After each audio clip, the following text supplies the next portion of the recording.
ସଂସାରରେ ଯେତେବେଳେ କୌଣସି ସୁନ୍ଦର ଯୋଡ଼ି ଆମେ ଦେଖିଥାଉ, ପରସ୍ପର ପାଇଁ ଗଢ଼ା ହୋଇଥିବା ସ୍ୱାମୀ ସ୍ତ୍ରୀ ଆମେ ଦେଖିଥାଉ, ସେତେବେଳେ କହିଥାଉ ଯେ ଏ ଦୁହେଁ ଲକ୍ଷ୍ମୀନାରାୟଣଙ୍କ ପରି ଯୋଡ଼ି।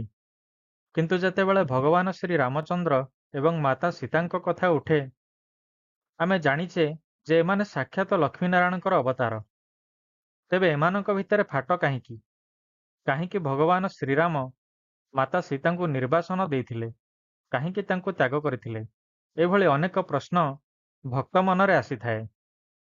ଆମେ ସମସ୍ତେ ଭାବୁଛେ ଭଗବାନ ଶ୍ରୀରାମ ହେଉଛନ୍ତି ମର୍ଯ୍ୟାଦା ପୁରୁଷୋତ୍ତମ। ତେବେ ତାଙ୍କ ଭିତରେ ଏଇଭଳି ଗୁଣ କାହିଁକି ଆସିବ? ଆସନ୍ତୁ ଏ ବିଷୟରେ ଜାଣିବା। ବନବାସ ସମୟରେ ଯେତେବେଳେ ରାକ୍ଷସ ରାବଣ ମାତା ସୀତାଙ୍କୁ ହରଣ କରି ନେଇଥିଲା, ସୀତାଙ୍କ ବିରହରେ ଭଗବାନ ଶ୍ରୀ ରାମଚନ୍ଦ୍ର ଅନେକ ଦୁଃଖ କଷ୍ଟ ସହିଛନ୍ତି।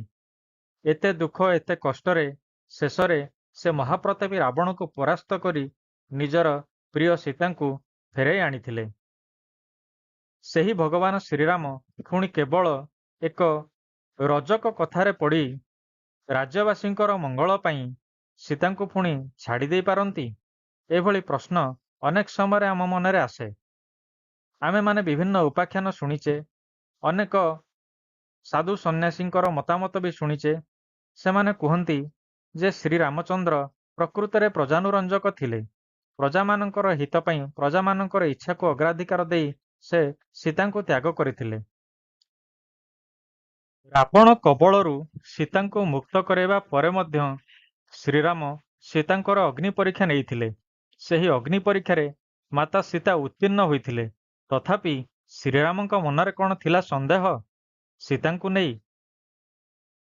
ସେହି ଶ୍ରୀରାମ ଯିଏକି ନିଜର ପ୍ରିୟ ସୀତାଙ୍କୁ ପାଇବା ପାଇଁ ବହୁତ ପରିଶ୍ରମ କରି ନିଜର ବାହୁବଳରେ ଧନୁର୍ଭଙ୍ଗ କରି ସୀତାଙ୍କୁ ବିବାହ କରିଥିଲେ, ସେ ପୁଣି ସୀତାଙ୍କୁ ତ୍ୟାଗ କରିବେ? କ'ଣ କାରଣ ଥାଇପାରେ? ବିଭିନ୍ନ ଉପାଖ୍ୟାନ ଆମେ ଶୁଣିଛେ, ଶୁଆ ଯୋଡ଼ି କଥା ବି ଶୁଣିଛେ, ରଜକ ରଜକୀ କଥା ବି ଶୁଣିଛେ, ନାରଦଙ୍କର ଅଭିଶାପ କଥା ବି ଶୁଣିଛେ। ତେବେ ଆଉ କ'ଣ କାରଣ ଥାଇପାରେ? ଆସନ୍ତୁ ଜାଣିବା। ପ୍ରଥମ କାରଣ, ଶ୍ରୀରାମଚନ୍ଦ୍ର ଯେତେବେଳେ ଅଯୋଧ୍ୟାର ରାଜା ହେଇଥିଲେ, ଛଦ୍ମବେଶରେ ରାଜ୍ୟସାରା ବୁଲୁଥିଲେ ପ୍ରଜାମାନଙ୍କର ଅବସ୍ଥା ଜାଣିବା ପାଇଁ। ଗୋଟିଏ ରଜକ ମୁହଁରୁ ସୀତାଙ୍କ ନାଁରେ ଏଭଳି କଥା ଶୁଣି ଯେତେବେଳେ ତାଙ୍କ ମନ ଦୁଃଖ ହେଲା, ସେତିକିବେଳେ ସେ ବିଚାର କରିଥିଲେ ଯେ ମୋର ପ୍ରଜାମାନେ ଏଇଭଳି ଚିନ୍ତା କରୁଛନ୍ତି ସୀତାଙ୍କ ନାଁରେ, ତେଣୁ ସୀତାଙ୍କୁ ନିଷ୍କଳଙ୍କ ପ୍ରମାଣିତ କରିବା ନିହାତି ଆବଶ୍ୟକ। ସେ ନିଜେ ଜାଣିଥିଲେ ଯେ ସୀତା ହେଉଛନ୍ତି ପବିତ୍ର। ଆଜି ବନ୍ଧୁଗଣ, ଆମେମାନେ ଯେଉଁ ପ୍ରଶ୍ନ କରୁଛେ ଯେ ରାମ କାହିଁକି ସୀତାଙ୍କୁ ତ୍ୟାଗ କଲେ, କ'ଣ ତାଙ୍କ ମର୍ଯ୍ୟାଦା ପୁରୁଷୋତ୍ତମ ନାମରେ ଏହା ଗୋଟିଏ କଳଙ୍କ ନୁହେଁ? ଏହି ପ୍ରଶ୍ନ ଆମେ କରି ଭଗବାନ ଶ୍ରୀରାମଙ୍କୁ ଗାଳି ଦଉଛେ।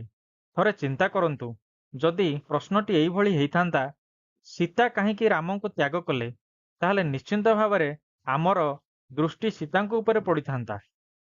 ଜଗତଜନନୀ ସୀତାଙ୍କୁ ଆମେ କଳଙ୍କ ଲଗେଇଥାନ୍ତେ ଯେ ସୀତାଙ୍କ ଭିତରେ କିଛି ଦୋଷ ଥିଲା, ସେଥିପାଇଁ ସେ ରାମଙ୍କୁ ତ୍ୟାଗ କଲେ। ଭଗବାନ ଶ୍ରୀରାମ ଏହି ଜିନିଷ ଆଗୁଆ ଜାଣିପାରିଥିଲେ। ସେ ଭାବିଥିଲେ ଯେ ସମାଜ ପରବର୍ତ୍ତୀ ଯୁଗରେ ମଣିଷମାନେ ନିହାତି ଭାବରେ ସୀତାଙ୍କୁ ଆକ୍ଷେପ କରିପାରନ୍ତି। ତେଣୁ ଦୋଷ ସବୁ ମୋ ଉପରକୁ ମୁଣ୍ଡେଇ ନେଇ ଲୋକ ପଛେ ମୋତେ ଦୋଷ ଦିଅନ୍ତୁ ଯେ ମୁଁ କାହିଁକି ଏଭଳି ପବିତ୍ର ନାରୀଙ୍କୁ ତ୍ୟାଗ କଲି, କିନ୍ତୁ ସୀତାଙ୍କୁ ଏ ଆଙ୍ଗୁଠି ଦେଖାନ୍ତୁ ନାହିଁ। ସୀତାଙ୍କୁ ନିର୍ବାସନ ଦେବା ପରେ ରାମଙ୍କ ମନରେ କ'ଣ ଦୁଃଖ ନଥିଲା? ତାଙ୍କୁ କ'ଣ କଷ୍ଟ ହେଉନଥିଲା? ସେ କ'ଣ ବିରହ ଯନ୍ତ୍ରଣାରେ ଛଟପଟ ହେଉନଥିଲେ? ଏସବୁ ଜିନିଷ ସେ ଅନୁଭବ କରିପାରୁଥିଲେ। କିନ୍ତୁ ଏଭଳି ପଦକ୍ଷେପ କାହିଁକି ନେଲେ? ଜଣେ ବାହାର ଲୋକ କଥା ଶୁଣି ନିଜ ଘରେ ନିଜ ଘର ଲୋକଙ୍କୁ ସନ୍ଦେହ କରିବା କ'ଣ ତାଙ୍କ ବିଜ୍ଞତାର ପରିଚୟ? କିନ୍ତୁ ସେ ଯେଉଁ ପଦକ୍ଷେପ ନେଲେ, ତାପରେ ସାରା ରାଜ୍ୟବାସୀ ବହୁତ କାନ୍ଦିଥିଲେ, ବହୁତ କଷ୍ଟ ପାଇଥିଲେ। କାରଣ ସମସ୍ତେ ଜାଣିପାରିଥିଲେ ଯେ ମା ସୀତା ହେଉଛନ୍ତି ପବିତ୍ର। ଯେଉଁ ବ୍ୟକ୍ତି ଜଣକ ସୀତାଙ୍କ ଚରିତ୍ର ଉପରେ ପ୍ରଶ୍ନ ଉଠାଇଥିଲା, ସେ ମଧ୍ୟ ପଛରେ ନିହାତି ଭାବରେ ପସ୍ତେଇଥିବ ଯେ ମୁଁ କାହିଁକି ଏଭଳି ଭୁଲ କଲି।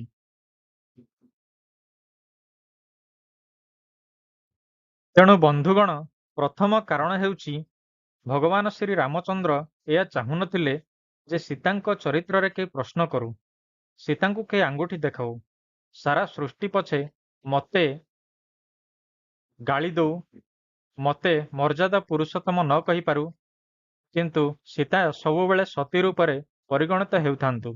ଯୁଗ ଯୁଗ ଧରି ସୀତା ନିଷ୍କଳଙ୍କ ରୂପରେ ରୁହନ୍ତୁ। ଦ୍ୱିତୀୟ କାରଣ ହେଉଛି ଭଗବାନଙ୍କର ଭବିଷ୍ୟତ ଦୃଷ୍ଟି। ଯେ କି ଭବିଷ୍ୟତ ଲେଖିଥାନ୍ତି, ତେଣୁ ସେ ସବୁ ପଦକ୍ଷେପ ଭାବିଚିନ୍ତି ନେଇଥାନ୍ତି। ବର୍ତ୍ତମାନର ସମାଜରେ ଯେଉଁଭଳି ପରମ୍ପରାବାଦ ଚାଲିଛି, ରାଜତନ୍ତ୍ରବାଦ ହେଉ ବା ଗଣତନ୍ତ୍ର ହେଉ, ସେଭଳି ପରମ୍ପରାବାଦ ଯଦି ରହିବ, ତାହେଲେ ଭବିଷ୍ୟତରେ ରାମଙ୍କର ପୁତ୍ରମାନେ ଭଗବାନଙ୍କର ପୁତ୍ର ବୋଲି ଗର୍ବ ଅହଙ୍କାରରେ ମାତି ରହିବେ। ତେଣୁ ଶ୍ରୀରାମ ଚାହୁଁଥିଲେ ଯେ ମୋ ପିଲା ଭବିଷ୍ୟତକୁ ଦେଖୁ, କଷ୍ଟ ସହୁ, ଜଙ୍ଗଲରେ ମୁଁ ଯେଭଳି ରହି କଷ୍ଟ ସହିଛି, ଦୁଃଖକୁ ଯେଭଳି ପାଖରୁ ଜାଣିଛି, ସେଭଳି ସେ ଦୁଃଖ କଷ୍ଟକୁ ପାଖରୁ ଦେଖନ୍ତୁ, ପରିଶ୍ରମୀ ହୁଅନ୍ତୁ, ବିଭିନ୍ନ ପ୍ରକାରର ବିଦ୍ୟା, ଧନୁର୍ବିଦ୍ୟା, ବେଦଶାସ୍ତ୍ର ଇତ୍ୟାଦି ଶିଖନ୍ତୁ। ତେଣୁ ଯେତେବେଳେ ସେ ସୀତାଙ୍କୁ ନିର୍ବାସନ ଦେଇଥିଲେ, ସୀତା ଥିଲେ ଅନ୍ତଃସତ୍ତ୍ୱା।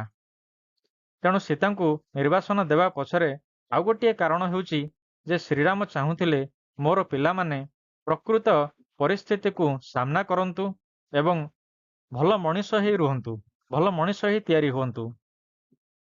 ଶ୍ରୀରାମଚନ୍ଦ୍ର ଚାହୁଁଥିଲେ ଯେ ତାଙ୍କର ଉତ୍ତରାଧିକାରୀ ମହାମୁନି ବାଲ୍ମୀକିଙ୍କ ଆଶ୍ରମରେ ରହି ଯୋଗ୍ୟ ବୋଲି ନିଜକୁ ପ୍ରମାଣିତ କରିଥାନ୍ତୁ ଏବଂ ଆବଶ୍ୟକ ବିଦ୍ୟାଶିକ୍ଷା ଲାଭ କରି ଭବିଷ୍ୟତରେ ଜଣେ ସୁଶାସକ ହେବାର କ୍ଷମତା ହାସଲ କରନ୍ତୁ। ତୃତୀୟ କାରଣ ହେଉଛି ରାଜା ଦଶରଥଙ୍କର 3ଟି ରାଣୀ ଥିଲେ। 3ଟି ରାଣୀଙ୍କର 4 ପୁତ୍ର, ରାମ, ଲକ୍ଷ୍ମଣ, ଭରତ ଏବଂ ଶତ୍ରୁଘ୍ନ, 4 ଭାଇ। 4 ଭାଇଙ୍କ ଭିତରେ ଭ୍ରାତୃଭାବ ଭଲ ଭାବରେ ଥିଲା। ତଥାପି ଶ୍ରୀରାମଚନ୍ଦ୍ର ଈର୍ଷାର ବଶବର୍ତ୍ତୀ ହେଲେ। କୈକେୟୀଙ୍କର ଈର୍ଷାର ବଶବର୍ତ୍ତୀ ହୋଇ ସେ ବାଧ୍ୟ ହେଲେ ବନଗମନ କରିବା ପାଇଁ। ତେଣୁ ତାଙ୍କର ଉତ୍ତରାଧିକାରୀ କିଭଳି ଭାବରେ ସୁରକ୍ଷିତ ରହିବ, ସେ ଚିନ୍ତା ମଧ୍ୟ ସେ କରିଥାନ୍ତି।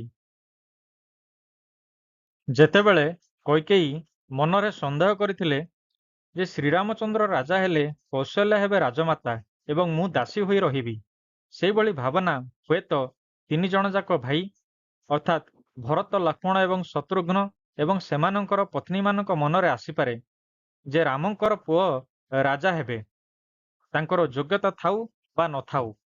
ଏହିଭଳି ସନ୍ଦେହ ସେମାନଙ୍କ ମନରେ ଆସିପାରେ। ତେଣୁ ଏହାର ମୋଚନ ପାଇଁ ଶ୍ରୀରାମ ସୀତାଙ୍କୁ ନିର୍ବାସନ ଦେଇଥିଲେ, ଯାହାଦ୍ୱାରା ତାଙ୍କର ପିଲା ବଣରେ ରହି ଋଷିଙ୍କ ଆଶ୍ରମରେ ରହି ଆବଶ୍ୟକ ଯୋଗ୍ୟତା ହାସଲ କରିପାରିବ। ତାହା ପ୍ରମାଣିତ କରିଦେଇଥିଲେ ଲବ ଏବଂ କୁଶ, 2 ଜଣ ଯାକ ଅଶ୍ୱମେଧ ଯଜ୍ଞର ଅଶ୍ୱକୁ ବନ୍ଦୀ କରି ରଖିଲେ ଏବଂ ଯୁଦ୍ଧ କରିଥିଲେ 3 ମହାବୀରଙ୍କ ସହିତ।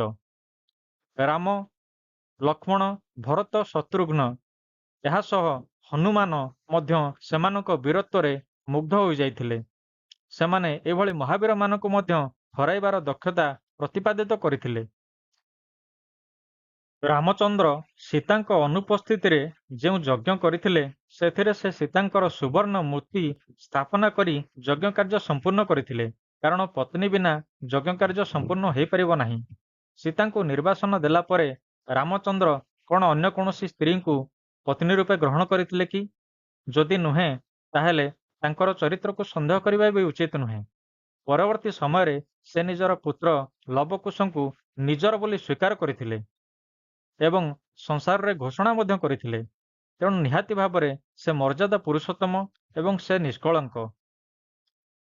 ତେଣୁ ତୃତୀୟ କାରଣ ହେଉଛି ରାମଚନ୍ଦ୍ର ଚାହୁଁନଥିଲେ ଯେ ତାଙ୍କ ପୁତ୍ର ଲବ ଏବଂ କୁଶଙ୍କୁ ଭବିଷ୍ୟତରେ କେହି ପ୍ରଶ୍ନ କରୁ ତାଙ୍କର ମାଙ୍କର ଚରିତ୍ରକୁ ନେଇ। ତେଣୁ ସେ ଏଇଭଳି ପଦକ୍ଷେପ ନେଇଥିଲେ, ସୀତାଙ୍କୁ ନିର୍ବାସନ ଦଣ୍ଡ ଦେଇଥିଲେ। ବନ୍ଧୁଗଣ, ଅନେକ ସମୟରେ ଆମେ 2 ପ୍ରକାର ଚିନ୍ତା କରିଥାଉ।